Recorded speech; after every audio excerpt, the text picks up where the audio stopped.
All right guys, we're going to show you the easiest way I know on how to put a T-molding on. Okay, you can see we've got a long T-molding here. We've got some PL3X Stronger Premium. Get this at Lowe's, it's about $6 for one of these.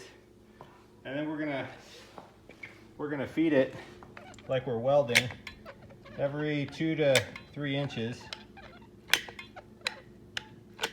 all the way to the top. Now, if you're doing a reducer or something like that, it's different, but we're just filling in this big gap.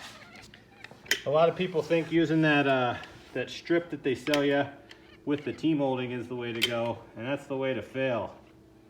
This is a good hack on how to install that T-molding.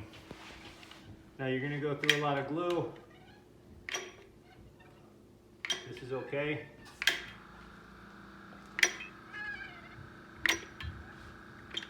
Okay, we're gonna reset it here.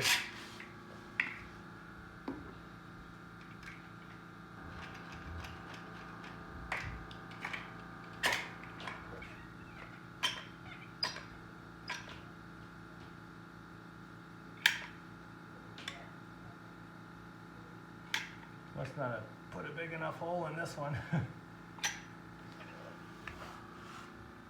Okay, now this is a good point here, guys. Okay, you want to go to where your edge is and put a good old bead of glue right there. Okay, a big old bead. Then you want to flip your T-molding over and just do a light little stream like this, just enough to get that glue to stick to that underside there.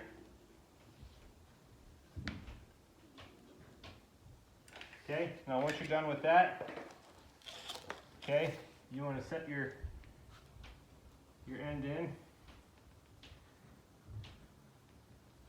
Okay, now this is important too. You want to be as far in, you just want to barely be on the edge right here so that you get that nice consistency. And once we do this, we're going to tape it and we're going to put some weights on it and let it dry for 24 hours. Thanks for watching, guys. Please subscribe.